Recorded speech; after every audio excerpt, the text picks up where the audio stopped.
Merry Christmas to you and yours from us and ours. So this morning I would like to tell the story of the Christmas story. The story of the birth of Jesus. So back in the days of the grandfathers, there was a young girl named Mary. And she lived in Jerusalem or somewhere. And she got woken up in the middle of the night. An angel came to her. And he said, "Fear not." I think his name was Gabriel.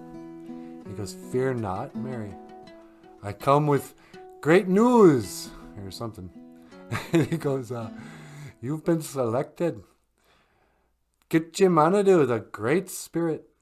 He wants you to be the mom to his son, Jesus." And Mary is like, "Oh, wow, really?" "I don't know. I'm kind of seeing somebody. His name is Joseph, and we're not even married yet." And Gabriel was like, "That's okay. Don't worry about it. He'll understand." So she's like, "Okay." Meanwhile, across town, there was another lady. I'm not even sure what her name was. Maybe Ruth. But she got pregnant too. And her little boy's name was going to be John. John the Baptist. And so one day, Mary goes over to her friend's house to visit her, see how she's doing with the baby, how she feels being pregnant. And just as soon as Mary walks in the door, and she's all pregnant, herself, that he became John the Baptist later. Just starts kicking, and even the baby could tell that something special was going on. So time goes by, and Mary's just getting bigger and bigger, just getting all pregnant, Her old belly's just getting big, and she's waddling around, And she and her, I guess was her boyfriend. I don't know if they're married yet. But she and Joseph, they decide, hey, you know what? Let's go on a trip. And she's like, "Oh, come on, man. I'm 9 months pregnant." He goes, "Oh, that's okay. I'll put you on this donkey. We can ride around. I'll walk. You can ride on the donkey." And so they come into town. They come into the town of Bethlehem. And Joseph's like, "Oh, wow, it's really getting late. And, boy, it looks like you're about ready to pop. we better get a hotel for the night." So they go up to this inn, and he walks up there, and it's like, bing, bing. "Oh, excuse me, can I get a room for tonight? Me and my wife, we've been traveling all day, and she's just about ready to have a baby, and so we better get a room. You got a room for us?" And the guy was like, "Yeah, what now? You're gonna have a baby?" "Nah, there's no room at the inn, man. Keep going. Maybe you should go to a hospital." And Joseph's like, "No, man, come on. It's Christmas Eve. You don't have a little room for us? We could just stay." And the guy's like, "Oh, okay, tell you what. Don't tell the manager I'm doing this, but you can go stay in the manger or go stay in the barn or whatever. I'll let you stay out there with the cows and the sheep. Here's a couple of pillows. But you and your wife are going to have to stay out in the barn." So Joseph's like, "Yeah, okay."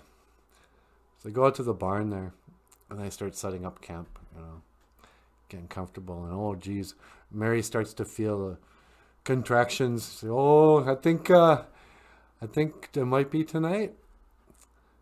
Well, meanwhile, on the road, 3 wise men, 3 guys who are really smart. They were like, "Hey, you know what? We got to follow that star. Once we get to that star, right underneath it is going to be where the baby Jesus will be born. He will be the King of Kings. This guy is the God's own son. So as wise men, we should, go pay our respects." And so they ride their camels, and they're all dressed up, they're from some exotic place. And And they get up to the inn there, and they're like, "Hey, man, we noticed there's a big star over your hotel here. Can we trouble you for a room?" And the guy at the desk there was like, "Look, I told the last guy we're all filled up. We don't have a single room." And the wise man was like, "What do you mean the last guy?" Because this guy with his pregnant wife, they wanted a room. I told him to go stay out in a barn." And the wise man was like, "Hey, you know what? I think that's our guy. Did you bring the gifts for the baby?" And the wise man was like, "Yeah. I brought myrrh." He goes, "Myrrh? What's that?" He goes, "I have no idea." And the other guy goes, "Well, I brought gold. These guys are going to need some money. You know, it's expensive having a baby, even if you have it in a barn." And he goes, "What'd you bring him?"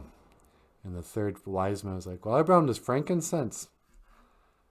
I think it might be like a perfume." And the guys were all like, "Okay, well, let's go bring our gold, frankincense, and myrrh to the barn out back, and we'll give him some gifts, and we'll tell him we're wise men here to see the newborn baby." I'm like, "All right, let me do the talking."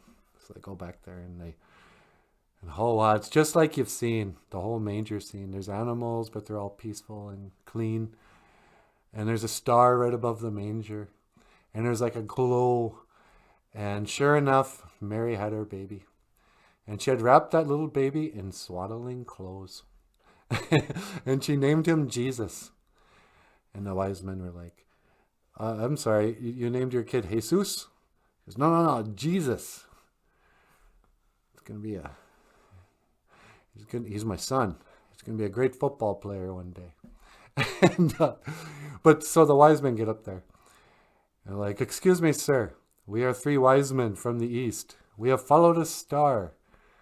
And we believe you've had the Christ child." And, there was like a little drummer boy there who was just beating on a drum. "I have no gifts to bring." And Joseph was like, "Well, you got a drum. Baby likes a drum." But so the 3 wise men said, "Look, we've come here to pay our respects, and we'd like to bring these gifts of gold, frankincense, and myrrh to your baby." And Joseph was like, "Well, the gold, I mean, thank you, I'll take that. But frankincense and myrrh, you guys don't seem too wise to me. What's that? What kind of baby gift is that? Not one of you thought of getting like a teddy bear? How about a rattle? Babies like rattles. Those would have been better gifts." But anyway, yeah, come on in, take a look." And they go in there, and sure enough, there's Jesus and Mary. And it was a beautiful Christmas day, and they bowed down. They're like, "Hail to the King of Kings," or something. And then they're like, "Yeah, well, congratulations on your beautiful baby. We're really happy for you. And what luck, right on Christmas Eve. People will remember this day forever. They will celebrate this day in recognition of your baby." That's awesome. But so they kind of stood around, and Joseph was finally like, "Yeah, look, man, if you're so wise, can you kind of take a hint? We've had a long day, and, my wife and I, we just want to kind of go to bed. And I'd invite you to stay, but, there's really nothing here for you." And so the wise men were like, "Okay, we better head out." But they were from Minnesota, so it took them a long time to leave. They were like, "Well, I suppose we better hit the road. Say, you know what?" And they started up a second conversation. And then Joseph had to walk them out to the camels, and they talked a little more. Like, "Yeah, I suppose we better get going." And this has been the story of the Christmas story of the birth of Jesus. Merry Christmas! Manobi, Nipa, Anima, E, Gija Good. Merry nighttime prayer day. And don't forget that Jesus is the reason for the season. All right. I will see you again. GOFUNDME. Minawa. wow. You want to do your bass song for him? Ladies and gentlemen, on the bass guitar, Natasha. Take it away, baby.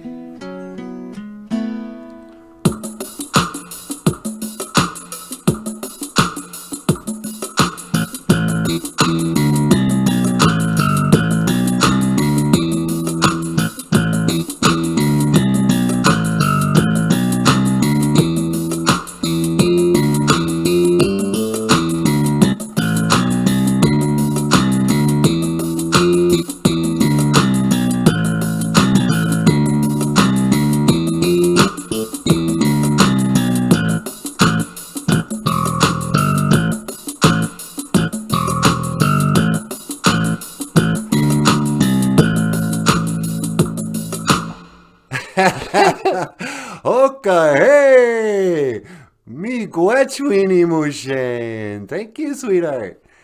Oh, Natasha rocking the Christmas music on a bass guitar. Oh, that was really good.